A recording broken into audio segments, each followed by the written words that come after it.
Hi, my name is Holly. I am the designer and creator of the Nice Rack, and I'm here to show you how to assemble your rack. But first, I wanted to tell you thank you for supporting my small business. Before you start, grab these tools: a ladder or step stool, a drill, a 3/16 inch drill bit, a stud finder, a hammer, a tape measure, safety goggles and a safety mask, and a pencil for marking. Here's what's inside your box. You'll find 2 metal rods with rope attached, 9 wooden dowels, 2 pulleys, 1 cleat, and 3 little bags of screws and accessories labeled A, B, and C. Step 1, assembling your rack. First, unwind the ropes from the metal bars and spread them apart.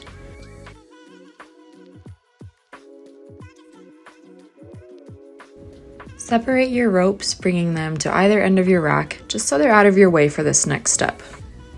Check that the ropes aren't twisted. You want nice triangle shapes at each end. Get your dowels handy. You can set your dowels along your rack where they will be installed if you want to before you start screwing them in. Attach the drill bit from bag C onto your drill. Now, using the screws from bag A, start attaching the dowels to one side of the metal bar. And please notice that all of the dowels have a little pilot hole to make it easier for attaching. I recommend finger twisting the screws in just a little bit at first to get them started. And when you're screwing the dowel to the metal bar, I recommend holding the dowel end of the metal bar in your hand just to make it so the dowel doesn't twist. It makes it a lot easier for them to attach. Once you've got one side attached, move on to the other side. Make sure the ropes stay straight and untangled as you go. Now, it can be easy to accidentally get this twisted. You want to make sure that it's oriented such that the rope connecting you to the other side runs directly alongside this dowel and straight into the hole. Once your rack is intact, the next step is to choose where you'll hang your rack. You'll need a ceiling area that's at least 40 inches long and 22 inches wide. Be sure to stay clear of any low-hanging lights or cabinet doors that might get in the way. Next, you'll need to pick a wall for your cleat. This is where you will tie off your rope for your rack. We will refer to this as your cleat wall. The rack needs to hang no more than 24 inches away from your cleat wall, so keep that in mind as you're finding a place to hang your rack. The next step is installing your pulleys. Each pulley needs to have at least one screw attached to a stud. Keep in mind that studs run the length of a room. If you are installing your rack the same direction as your studs run, you won't need to use the anchors we supply in bag B, but we'll need to make sure you line your pulleys up with the studs and attach them to the stud. If you are unsure, please remember you can always consult a professional. And just a reminder, please wear your goggles and mask when working overhead. We'll start with installing pulley 1. This is the pulley closest to your cleat wall. First, measure and make a small mark 24 inches out from your cleat wall on the ceiling. This mark is just so you know the maximum distance you can hang your rack from your cleat wall. Use your stud finder to find a stud between your cleat wall and the mark you've made on your ceiling at 24 inches. Once you've identified your stud, make a little mark there, and then you can erase that mark you made at the 24 inches so it doesn't cause any confusion.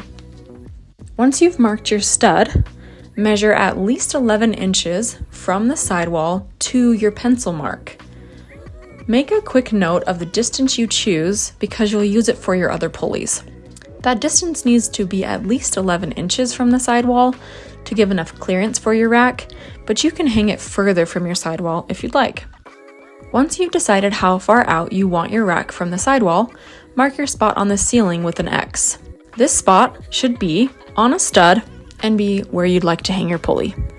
We advise double checking that your marked spot is over a stud. You will now hold your pulley over the X mark. Make sure it's lined up correctly with the pulley's hole closest to the cleat wall over the X. Make sure it's running parallel to the sidewall.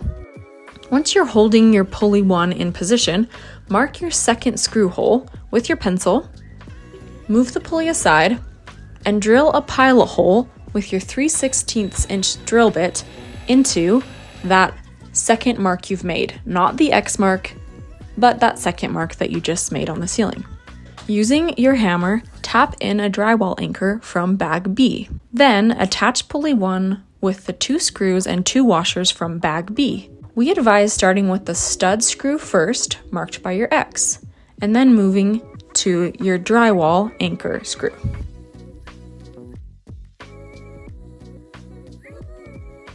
We will now move on to installing pulley number 2. You're really close, you're doing great. Using your tape measure, measure 32 inches from the outside edge of your pulley 1, moving away from the cleat wall. Put a little mark on your ceiling at the 32-inch spot. You will now use your stud finder and find a stud as close to that 32-inch mark as you can. If for some reason you can't find a stud within 10 inches of either side of your mark, we recommend consulting a professional. You can then erase the mark you made 32 inches out from pulley 1, just so it doesn't cause any confusion. You will now use the same measurements from your sidewall as you did on pulley 1, drawing that X on the ceiling where your stud and the distance from your sidewall line up. Double check that your marked spot is over a stud. We will now bring pulley 2 up to the marked X spot. Now this time, make sure it's lined up with the pulley's hole furthest from the cleat wall over the X, so it's opposite of pulley 1. Make sure that the pulley is running parallel to the sidewall when you hold it up, and then make that mark in your second screw hole. Move the pulley aside and drill a pilot hole with your 3/16 inch drill bit into the mark for your second hole. You can now tap in a drywall anchor from bag B with your hammer. Then attach pulley 2 with the 2 screws and 2 washers from bag B. We advise starting with the stud screw first, marked by your X. For your next step, we will install the cleat. On your cleat wall, measure at least 42 inches up from the floor and mark the height you want your cleat. Anywhere above 42 inches works great. Once you've decided on the height of your cleat, use your stud finder to find a stud at that height to attach your cleat to. Using the screws from bag C to install the cleat with the screw holes running vertical to each other. You are now ready to bring your rack up to the ceiling. So first, lay your rack flat on the floor, centered under the pulleys. The ropes are not the same length. One rope is longer than the other on your rack. So determine which rope is longer, and then that will be the rope that you bring up through pulley 2 and then through pulley 1. Then, taking the shorter rope, thread it through pulley 1. So now you have both ropes running together out pulley 1. You can now center your rack under the pulleys, pull on the ropes and lift your rack up slowly and evenly. Then you can attach your rope to your cleat. You might need to do a little adjusting of the rope connections to the bars to get the rack to lay flat. This is very normal, and after a few little adjustments, you should be able to get your rack to lie flat.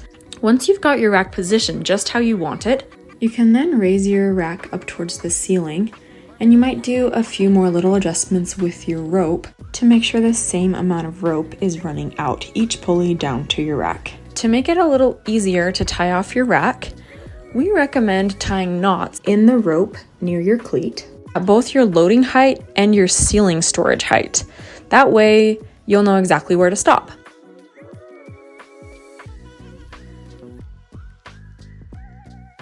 You might find that you have some excess rope once you have determined your desired hanging heights for your rack, and you're welcome to trim the excess rope. You can do this by lowering the rack to the lowest point you'll ever need. Mark where the extra rope starts and trim it carefully. We recommend using scissors and then singeing the ends to keep it from fraying. One important thing to remember is only trim the rope after you've figured out your lowest desired height for the rack. That's it. You're done. Congratulations, your nice rack is ready to go. Thank you again for supporting my small business. It means the world to me.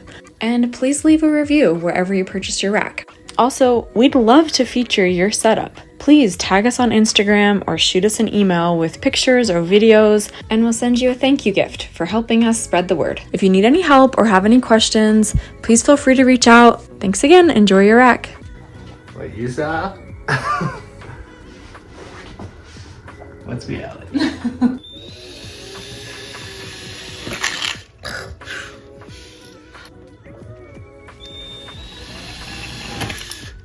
Good heavens. I'm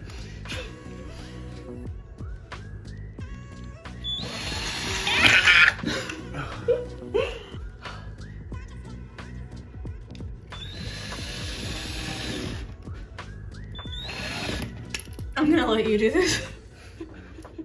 You just trained me for a minute. Sure. Or is it gonna be obvious? It's gonna be weird that my hands suddenly are doing the work. Okay. Okay. Oh my gosh.